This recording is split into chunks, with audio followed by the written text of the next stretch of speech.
Good morning, good afternoon, and good evening kung nasan man po kayo. Welcome to Anchor Church. Thank you so much po na naka-join po kayo sa ating online service today. No?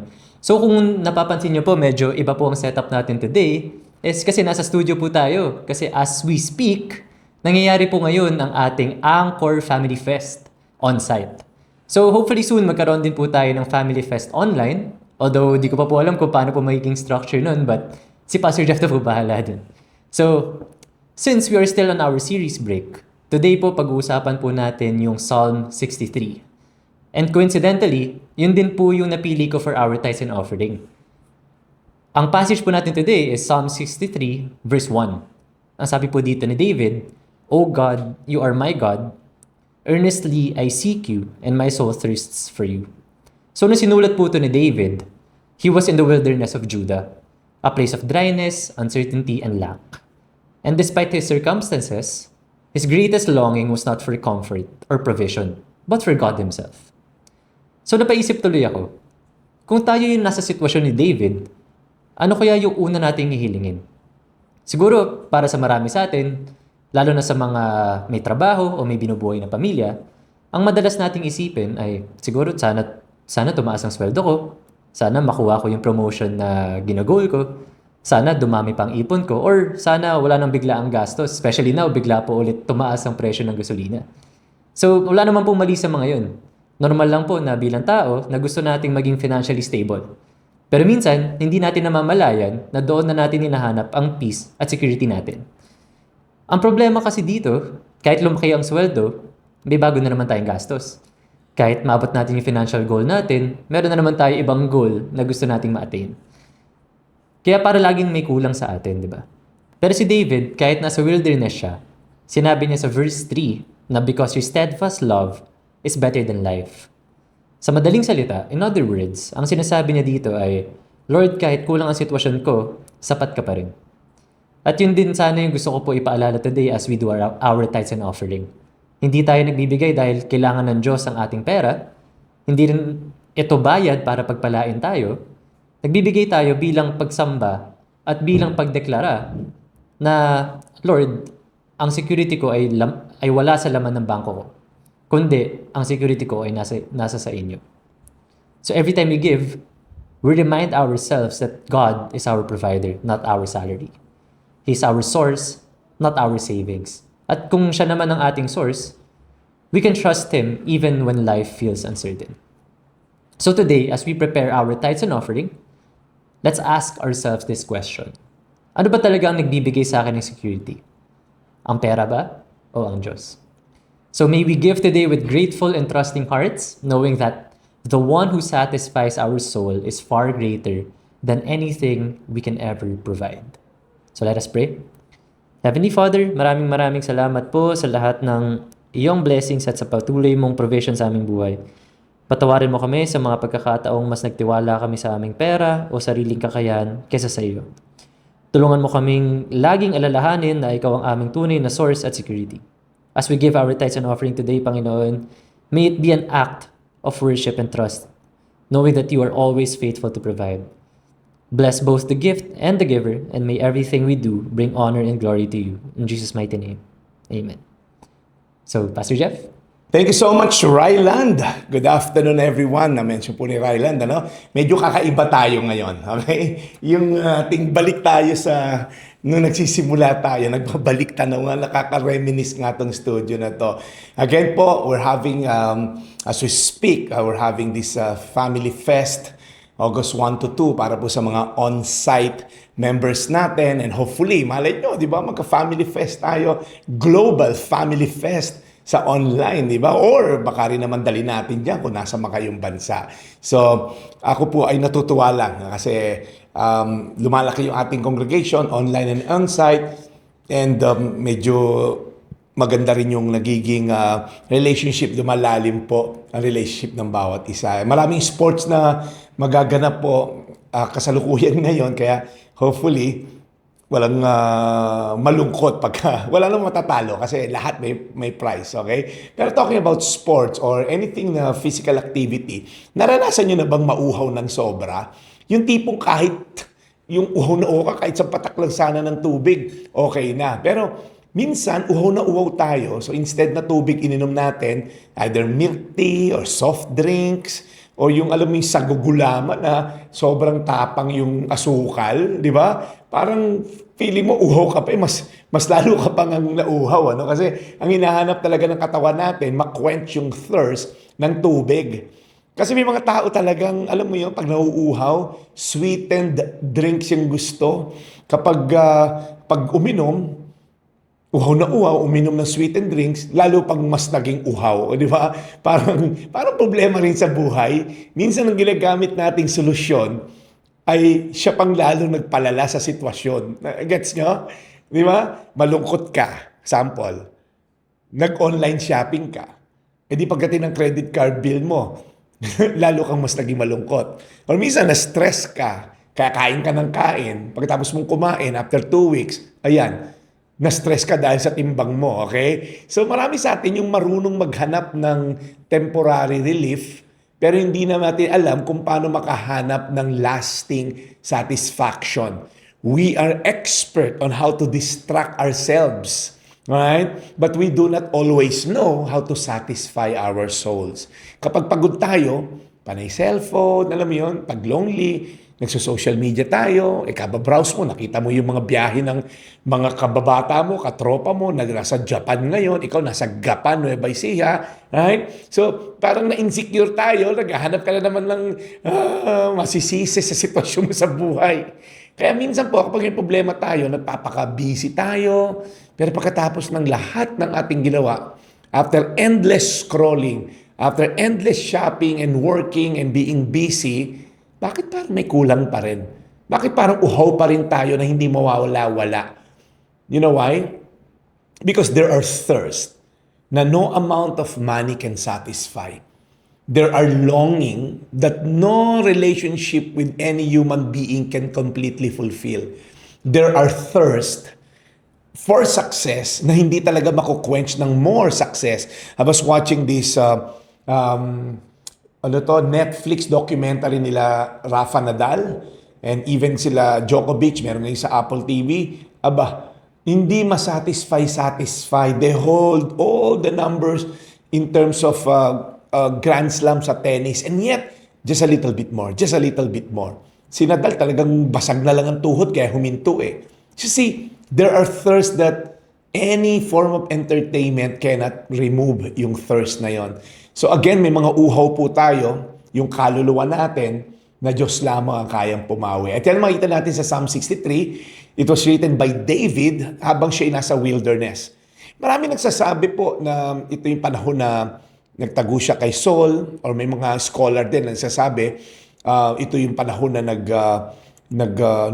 nagkudeta. Okay, nagrebellion yung anak niyang si Absalom, kaya bilang hari, nagtago siya sa wilderness. So David was not writing this psalm habang nasa air-conditioned palace siya. Hindi niya ito sinulat habang nakaupo sa komportabling trono, may pagkain sa mesa, may mga serbadora, may mga security guard, walang iniisip na problema. No, he wrote this psalm while he is in the wilderness. Mainit, dry, mapanganib, walang kasiguraduhan, walang source of security. Pag tinignan natin ito, imagine the pain, kung ito man po ay during the rebellion ng anak niyang si Absalom. Actually, paborito niyang anak na si Absalom. So, hindi lang political problem ang kinakaharap ni David, family problem pa. Ang sarili niyang anak na paborito, nagrebelde sa kanya, inagaw yung pagiging hari. Okay? It was grabbed by force yung trono niya. The people he served were turning against him kasi mabuladas tong si Absalom. So David he was forced to leave Jerusalem. Iniwan niya ang palasyo, iniwan niya yung comfort, iniwan niya yung familiar na buhay, and now, nasa wilderness siya. Pero pansinin natin, David was in the wilderness, but the wilderness was not in David. Kasi di ba, remember sila Abraham, when they left Egypt, Egypt was still with them. Right? So maraming ganun, from Abraham to mga Israelite kay Moses. Iniiwan nila yung lugar, pero yung lugar hindi naiwan sa kanya. Si Lot and his wife, right? They left Sodom and Gomorrah, but Gomorrah and Sodom were still in them. Iba si David. He was surrounded by dryness, all right? But there was still worship in his heart. He lost access to the palace, but he had never lost the access to the presence of God. Wala siyang trono, pero mayroon siyang Diyos. Wala siyang comfort, pero mayroon siyang confidence. Hello. Wala siyang tubig sa paligid, pero alam niya kung saan kukuha ng tubig na makaka-quench ng thirst ng kanyang kaluluwa. At ito sabi ni David sa Psalm 63 verse 1, You, God, are my God. Earnestly I seek you. I thirst for you. My whole being longs for you. Sabi dito, in a dry and parched land where there is no water. Question. What are you really thirsting for? Lahat tayo may wilderness season. Lahat tayo may wilderness time of our lives. Maaaring iba sa inyo, kakalabas lang ng wilderness. Yung iba sa inyo, nasa gitna ng wilderness. Yung iba sa atin, papasok ng wilderness. So your wilderness may not look like David's wilderness. Baka wala ka naman sa literal na disyerto, pero yung marriage mo nasa wilderness. Right? Magkatabi kayo matulog, pero ang layo nyo sa isa't isa, walang intimacy. Baka maganda naman yung trabaho mo, pero emotionally, tuyong-tuyo ka, dry na dry ka. Wala kang joy. You dread the waking up in the morning papunta sa trabaho, kahit malaki yung sweldo. Yeah, you keep showing up, you keep smiling, you keep performing, pero kapag mag-isa ka, malungkot ka at umiiyak ka. Pagod na talaga ako. Hanggang kailan mo masusustain yan? Ikaw na OFW, may trabaho ka abroad. Pero ang layo sa pamilya, right? Kapag kausap mo sila sa video call, okay lang ako rito mga anak, okay lang ako dito honey. Pero pagkatapos ng tawag, umiiyak ka mag-isa. Or maybe you're a student, you're surrounded by friends, pero deep inside, nabubuli ka pala, pakiramdam mo, nobody truly understand you, at ayaw mo mag-open up sa ibang tao. Or baka parents ka, you're doing your best para sa mga anak mo, pero may mga gabi na tinatanong mo, Lord, bakit parang hindi ako makakonect sa mga anak ko? Bakit parang ang layo nila sa akin despite binigay ko na lahat sa kanila? Or maybe you're like me, nasa ministry ka, you're serving, you're leading, you're worshiping, you're encouraging people, pero ikaw mismo spiritually dry.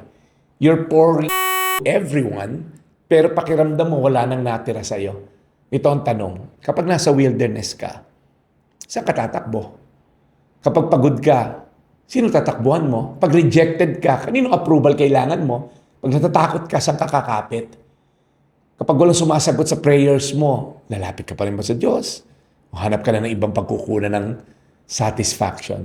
Because the wilderness has a way of exposing our deepest thirst. Right? And it will expose saan ka kukuha to quench it. You see, we're created to thirst for God. Kaya nga parang this is, sabi sa Bible, we are created in His image and likeness. We're created to fellowship with God. But because of sin, we keep trying to satisfy spiritual thirst with temporary substitutes. We drink from achievement, we drink from illicit relationship, we drink from applause, we drink from approval, we drink from number of views and likes, we drink from number of followers, we drink from pleasure, we drink from people's opinion of ourselves. Pero parang tubig alat sila, mga kapatid. The more we drink, the thirstier we become. Kaya ang invitation sa Psalm is not to try harder. It's not to do better. The invitation, come back to the only one who can truly satisfy your soul. Amen? So, 3 things we're gonna learn today. Right? So, unahin natin yung una. Thirst for God in the dry place. Sabi dito ni David, You, God, are my God. Earnestly, I seek you. I thirst for you. My whole being longs for you. Grabe itong verse 1 ha. Pag tinignan nyo to, parang, You, God, are my God. Earnestly, sinisik kita. I thirst for you. My whole being longs for you. Grabe ito yung pagkakasulat ni David. Ang ganda. Tingnan nyo to. You, God, are my God. Personal. Hindi niya sinabing, you are their God. You are the God of Israel. Totoo naman lahat yon, pero sabi niya, you are my God. In other words, Lord, kahit magulo ang paligid ko, malinaw pa rin sa akin kung sino ka sa buhay ko. Kahit maraming nagbago, hindi nagbago ang relasyon ko sa iyo. Kahit hindi ko maintindihan ba't nagrebelde yung anak ko, bakit ganito, ba't ganyan, but you're still my God. Church, there's a big difference between knowing about God and knowing God personally. I know a lot about BBM, our president. Anybody can text BBM right now, parang you can text him, "Hi, Mr. President, I'm watching Pastor Jeff now." Kahit nga gabinete ka niya sa secretary muna bagsak ng text mo or tawag mo, correct? But only the First Lady and maybe his children, yun ang mga siguradong may direct access sa kanya. Kaya sabi ni David, my God. Hindi yung their God, the God of Israel, the God of... No. My God. And then sabi niya, earnestly I seek you. The Hebrew word translated dito sa earnestly seek is connected with the idea of early, diligently, or eagerly. Pagmulat ng mata, hinahanap niya si Lord. Hinahanap-hanap kita. You know? Or parang sa kanta ng Batibot, pagmulat ng mata, langit na katawa, di ba? Pagmulat ng mata mo, ano ba hawak mo? Telepono agad. Pagmulat ng mata mo, ano chinecheck mo? Twitter feed o X feed or Facebook, ilan nag-like sa post mo. Kung baga sinasabi ni David, Lord, paggising ko pa lang, yung katawan ko hinahanap ka na. You are not my last option. You are my only option. Hindi yung kapag hindi gumana yung lahat, saka na tayo mag-pray. Tinawagan mo muna lahat, nag-post ka na, nag-search ka na sa Google, nag-chat GPT ka na, nag-message ka na sa barkada mo, at nang walang ibang option, Lord, Lord, ikaw nang natitira kong option. Alam mo yung parang consolation prize si Lord. But David says, Lord, I seek you earnestly. Ikaw ang una kong kanlungan. Ikaw ang una kong hinahanap. Ano ba itsura nung, what does it mean to thirst for God? To thirst for God means, Lord, more than an understanding, more than a full comprehension of things, more than an explanation why things happen, I need your presence. Paggising sa umaga, Lord, yung presensya mo ang sagot sa akin. Maaaring may tanong ako, ba't sa akin dumapo yung cancer? Bakit nanay ko pa namatay? Bakit nalugi negosyo? Bakit dalawa na nga magka-college ako, nalugi pa? More than an immediate solution, Lord, I want you to know, I earnestly seek your presence. More than changing my circumstances, I need you, Lord God, here beside me. And many times we want the hand of God, but not the heart of God. Gusto natin yung blessing, pero ayaw natin yung lordship. Gusto natin yung provision, ayaw naman natin ng obedience. Gusto natin ng healing, ayaw mo naman ng surrender. You see, David was not asking God to remove him from the wilderness. Hindi niya prayer, Lord, baguhin mo isip ng anak ko. Lord, tumino siya. Lord, makabalik ako sa palasyo. Init na init ako dito. No. Lord, hahanapin kita. Kahit nasa gitna ako ng disyerto at wala yung palasyo ko. He was asking to experience God in the wilderness. Napakalaking difference, no? Because most of our prayer sounds like this, Lord, alisin mo ako dito sa sitwasyon na to. But sometimes God is saying, anak, bago kita alisin dyan, may papakita muna ako sa iyo tungkol sa kung sino ako. Okay? So we want escape, God wants encounter. We want relief, but God wants relationship. We want a shortcut, but God wants a transformation. So again, in a season that you feel dry, let your soul draw near to the Most High. Antaray! In a season that feels dry, let your soul draw near to the Most High. Question, kapag emotionally or spiritually dry ka, saan ka unang tumatakbo? Sa uutangan ba? Sa social media ba? Lazada, Shopee ba? Mag-browse ka at magbibili na hindi kailangan? Pag nalulungkot ka, sino't una mong tinatakbuhan? Hinahanap mo pa ba talaga si Diyos? Yung ang Diyos o ginagamit mo lang siya para makuha yung gusto mo? Alright? So, remember, mahalaga po kung ano ang tingin mo sa Diyos mo. Is He your God? Or is He the God of your parents? The God of whoever? So, point number 2, taste the love of God that is better than life. Ang ganda na sinabi dito ni David, sobrang makata talaga to si David. Sabi niya sa verse 3, because your love is better than life, then reaction, my lips will glorify you. Again, ano to? Cause and effect. Because na-realize ko yung pagmamahal mo, mas mahalaga pa sa buhay ko. My lips will glorify you. David makes a shocking declaration. Your love is better than life. Lord, ang pag-ibig mo ay mas mabuti kaysa sa buhay ko. Think about this. David was in danger of losing his life. Inahunting siya ni Absalom. May mga tanong na, may mga bagay na, Lord, bakit ako? Lord, bakit mamamatay ako? Bakit may cancer ako? Pero kung na-encounter natin si God in the midst of your life-threatening circumstances, sabi ni David, mas okay na to kaysa nabuhay ako, wala ka naman. Pero your love for me is better than all the life here on the world. May mga taong gustong pumatay sa kanya. He lost his throne, his comfort, his control over the situation. Pero sabi niya, Lord, kahit mawala sa akin ang lahat, as long as I have your love, I still have what matters most.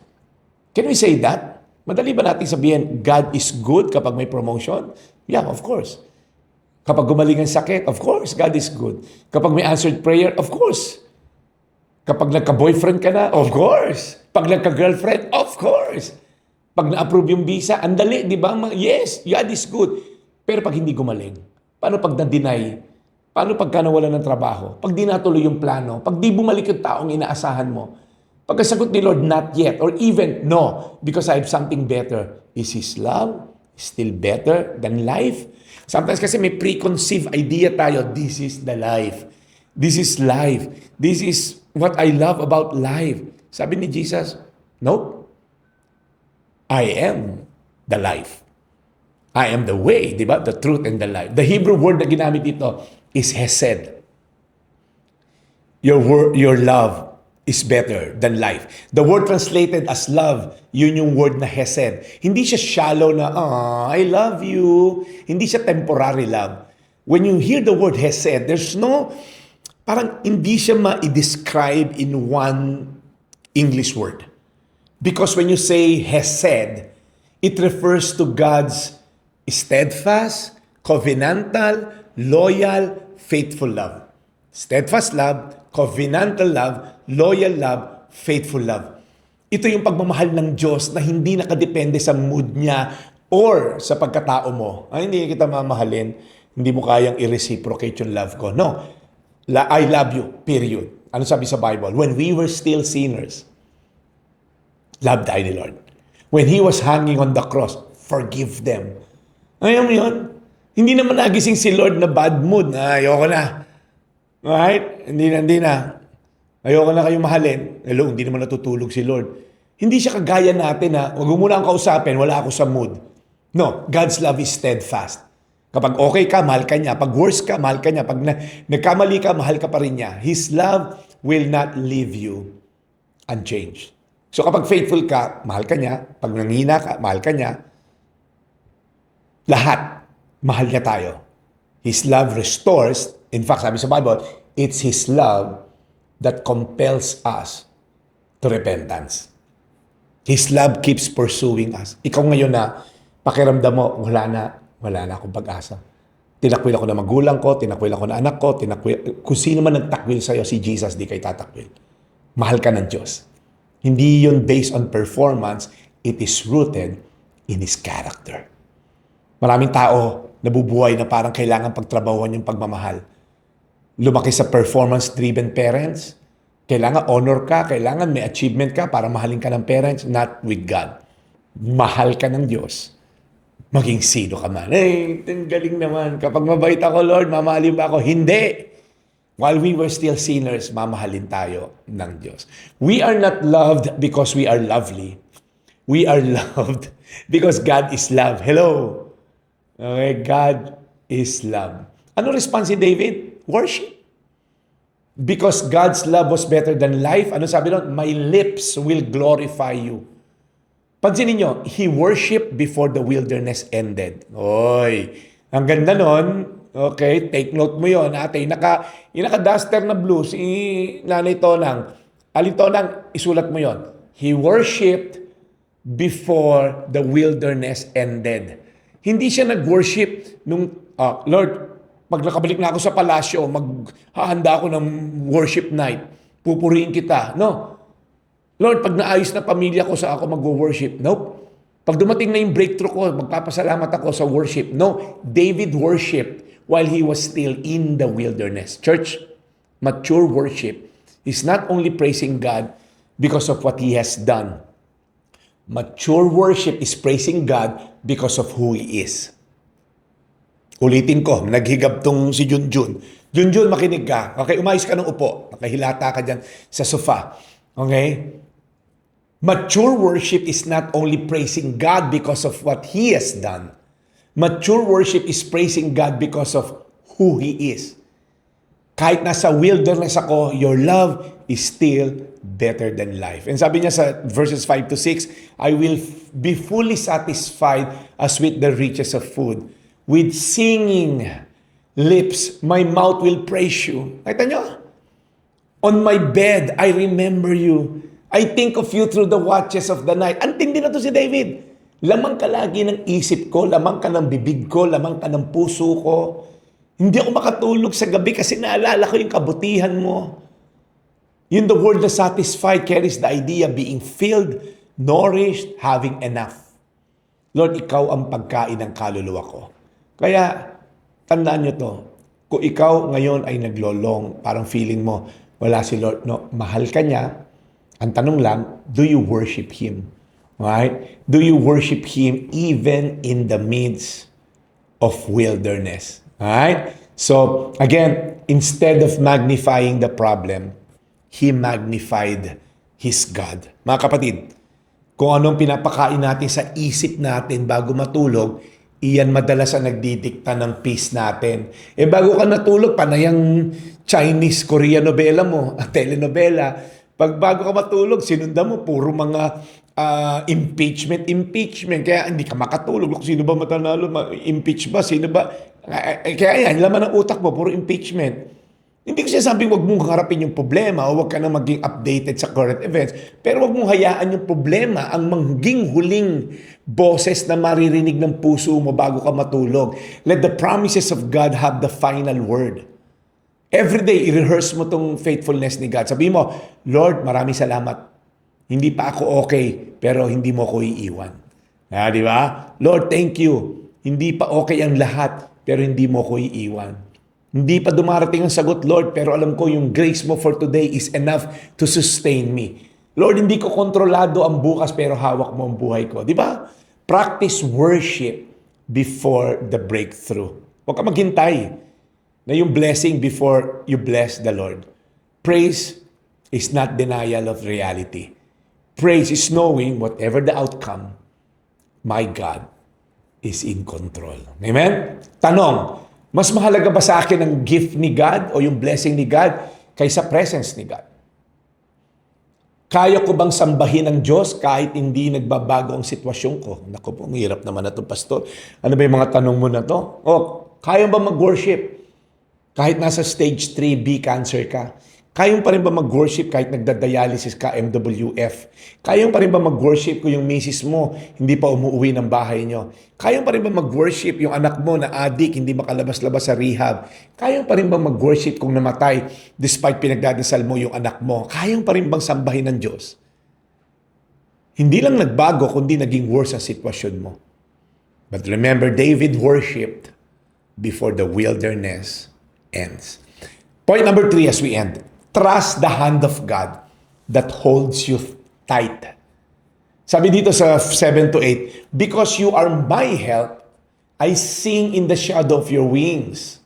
I cling to you, your right hand upholds me.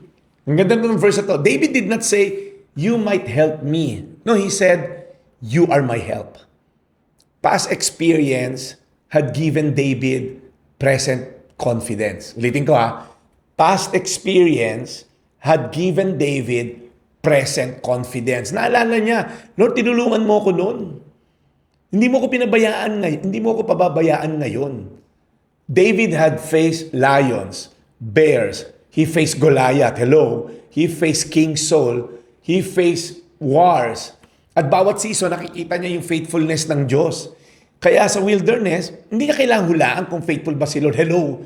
May history na kami niyan. May testimony na ako niyan. Church, kapag dumaraan ka sa bagong battle, remember your old testimonies. Iyong Diyos na nagdala sa iyo noon ay siya ring Diyos na magtatawid sa iyo ngayon. Uy, ganda yun ha? Yung Diyos na nagdala, nag-carry you through noon, siya ring magtatawid sa iyo ngayon. Yung Diyos na nag-provide dati, hindi nag-retire. Yung Diyos na nag-heal ng heart mo noon, kaya pa rin niyang buuin ka ngayon. Yung Diyos na nagbukas ng pinto, dati, sa buhay mo, may hawak pa rin siya ng susi. And sabi nga ni David, in the shadow of your wings, umaawit ako. Ang ganda ng picture na to. Hanap ako ng picture, I hope mapakita ko rin sa inyo. Yung mother bird protecting her young under her wings, bumabagyo. Lahat siya ang sumapo ng lamig, ng init, ng ulan, pero yung mga sisiw niya, safe na safe. Safe and sound and dry.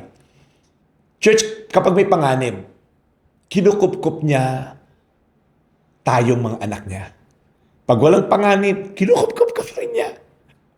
Hindi ibig sabihin wala ng storm. The storm may be raging outside, but under the wings, under the protection of God, we are covered. Sometimes God does not immediately stop the storm. Sometimes He covers you in the middle of a storm. Sometimes He removes danger, yeah. Sometimes He gives you peace in the midst of danger. Sometimes we feel we're in lack, but God will provide just the right food for each day. Kaya, wag nating sabihin na, Lord, wala ka. No. We can sing under the shadow of your wings. Sabi niya, I cling to you. Alright? It means stick closely. Lord, sabi ni David, Lord, you hold me with your right hand.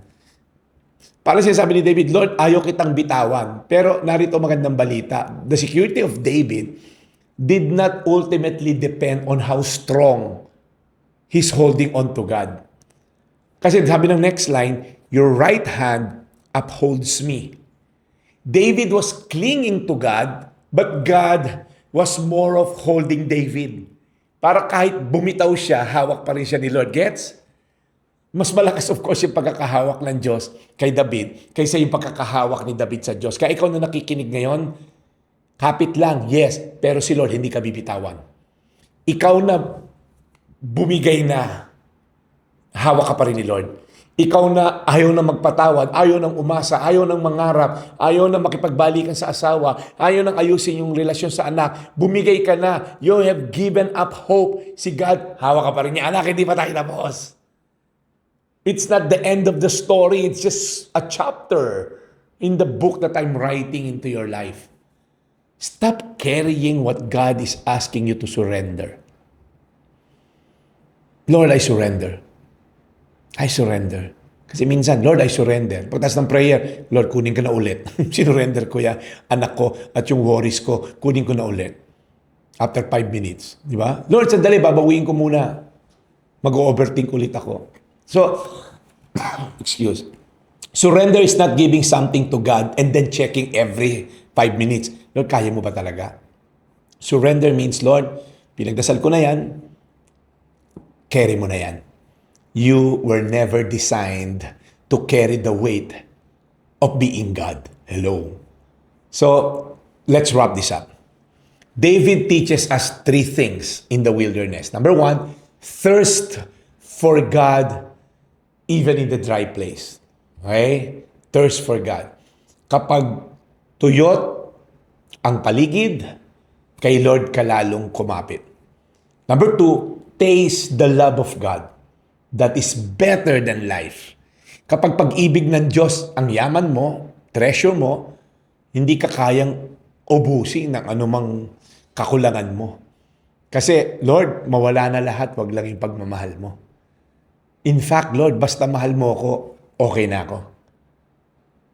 And number 3, trust the hand of God that holds you tight. Kahit mahina ang kapit mo, kahit minsan pabigay ka na o bumigay ka na, matatag ang hawak sa ni Kristo. Amen? Ang sarap ano? Ang sarap lang. Iwan ko lang kayo ng reflection questions before we end in prayer. Number 1, ano yung pilit kong kinokontrol na dapat ko na isurrender kay Lord? Ano ba yon? Pride. Pilit mong pinapakita yung pride mo. Pilit mong kinokontrol yung future. Pilit mong kinokontrol yung outcome ng anak mo. Pilit mong kinokontrol yung future ng anak mo. Mag-doktor ka, ganito. Kahit ayaw ng anak mo. Ano yung pilit mong kinokontrol na dapat, Lord, surrender ko na sa ito? Pilit mong pinaplano, paano ba kaming maging maayos na pamilya, mabigyan na matiwasay na buhay. Okay naman yung magplano, pero nagbo-border na sa overthinking, overreacting, naging pride na and all. So ano yun? Pangalawa, naniniwala ba akong hawak ako ng Diyos? Kahit pakiramdam ko, bumigay na siya sa akin. Ganda talong yun. Naniniwala ka bang hawak ka ng Diyos? Right? Kahit pakiramdam mo, parang binitawan na ako ng Diyos. Mga kapatid, as I end, Psalm 63 is not simply telling us, be more passionate, pray harder, worship more. No. Try to thirst for God. No. Kapag doon tayo nagtapos, moralistic yon. Human-centered yung preaching ko. Parang sinasabi natin na David was thirsty for God. Dapat ikaw rin, thirsty ka for God. No. Ang gospel is not primarily about how strongly we seek God. The gospel is how graciously God came seeking us.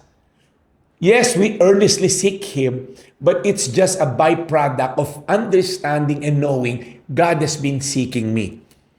We are not simply thirsty. We're spiritually dead. Hello. We did not naturally run towards God. The Bible says no one seek God, not even one. Because of sin, we ran away from Him. Pero hindi tayo iniwan ng Diyos sa ating wilderness. He came to us. Jesus entered our dry and broken world. His Son, His eternal, one and only Son, took the flesh. Ibig sabihin, nagkatawang tao. Siya rin ay nagutom, napagod, ni-reject. At the cross, Jesus cried out, I thirst. Think about that. The one who created the rivers and the ocean and the seas, sabi, I thirst. The one who caused water to flow from the rock nung time ni Moses is saying, I thirst. The one who offered living water, right? The woman on the well allowed himself to become thirsty. Bakit? Because on the cross, Jesus was bearing the judgment our sins deserved. He entered the ultimate wilderness of suffering. He experienced at the cross rejection, shame. He took our sin. He cried out, my God, why have you forsaken me? Jesus experienced the judgment of spiritual thirst so that you and I could receive the living water of eternal life. He was rejected so we could be accepted. He was wounded so we could be healed. He was condemned so we could be forgiven. He thirsted so our soul could finally be satisfied. At sabi ni Jesus, here's the ending. If anyone is thirsty, let him come to me and drink. Hindi sinabi ni Jesus, if anyone is worthy. Hindi niya sinabing if anyone has fixed their lives. Hindi niya sinabing if anyone has stopped sinning. No. He said, if anyone is thirsty, come to me. Because He initiated the process. He gave His life at the cross.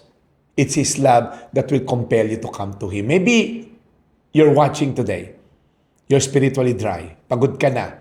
You've been drinking from the wrong wells. You tried success, you tried relationship, you tried pleasure, you tried drugs, immoral sex, you tried religious activity, you tried pretending that everything is okay, pero uhaw ka pa rin. Jesus is not saying, ayusin mo yung problema mo, kapatid. No. He's saying, come. Come with your pain. Come with your failure. Come with your question. Come with your shame. Come with your condemnation. Come with your empty heart. Come with your broken dreams. Come with your tired soul. Because Jesus is not just offering you water. Jesus Himself is the living water. Ang greatest need natin is not simply a better solution. Our greatest need is a Savior. Hindi lang natin kailangan ng rescue from the wilderness. We need reconciliation with God. And through the cross, through the resurrection of Jesus on the third day, the way back to God has been opened. Ano ba talaga kinakauhawan mo, kapatid? Approval ba? Success, comfort, love, security, recognition, control? Kumusta naman ang pag-satisfy nila ng thirst mo? Baka today, Jesus is inviting you. Anak, tigilan mo nang uminom sa balon na yan, hindi makapapawi ng uhaw mo yan. Come to me. Come to me. The wilderness can become the place where you can say, Lord, nawalan man ako ng maraming bagay, pero natagpuan ko ang pinakamahalaga at ikaw yon. So let me just pray. If you're watching right now, and maybe this message is for you, that Jesus is inviting you, come to me.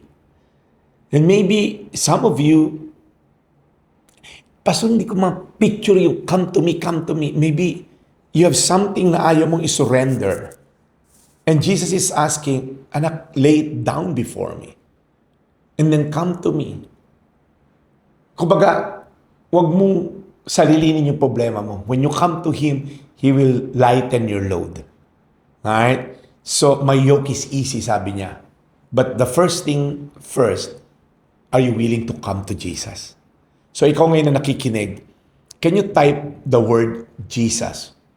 If you want to come to Jesus, if you want to surrender your life to Jesus, if you want to surrender your whole being to Jesus, type nyo lang Jesus, right?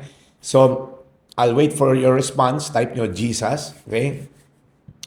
Right? So, habang tinatype nyo yan, isipin nyo, Lord, ang tagal ko nang kinikerry to, pero ngayon ko lang isusurrender.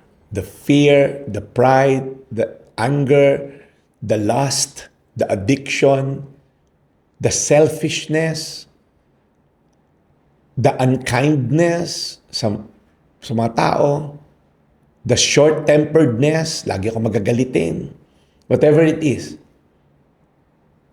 Pakitype nyo lang po, Jesus, Jesus.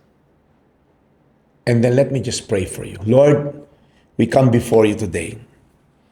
The lesson of the wilderness, Lord, sa buhay ni David, has led him to get to know you more in a deeper way. Ganun din po kami ngayon, Lord God.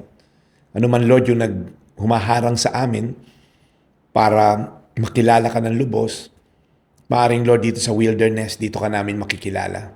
Maaring dito sa wilderness, Lord God, dito ka namin lubos na makikita. Kaya, Lord, yung mga tao ngayon na nag-type ng word na Jesus, whatever, Lord, they're surrendering, we lift them up to you. The pride, the lust, the shame, the condemnation, the anger, the unforgiveness. Lord, kung ano man yun, in the name of Jesus Christ, Lord, touch their hearts today. Move into their lives today. Baguhin niyo po, Panginoon, yung kanilang pananaw.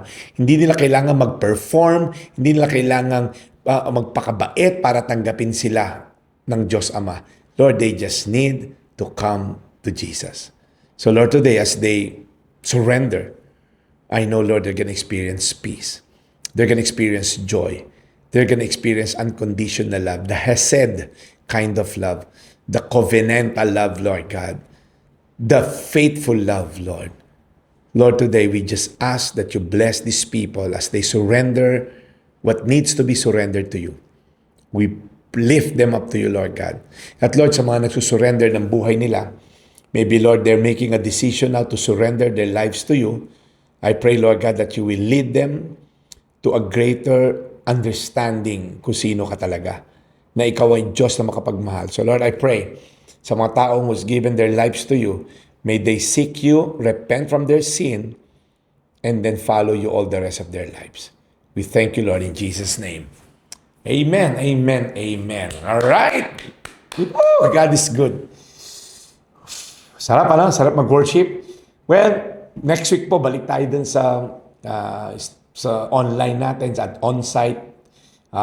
If you want to join our on-site church, we meet at Elan Hotel along Annapolis, Green Hills. Okay? Magpark ka lang sa GH Mall, magpark ka lang doon sa Promenade, nilakarin nyo lang papunta sa Elan Suites. Be there mga 3:30 kasi may mga kape at pandesal doon. Let's have coffee. So, again, God bless you. Yung Anchor Church po natin, tuwing alas 4, dito po yan sa Pastor Jeff Facebook and YouTube channels, and of course yung Anchor Church din na mga website natin. So, God bless you and we'll see you next week.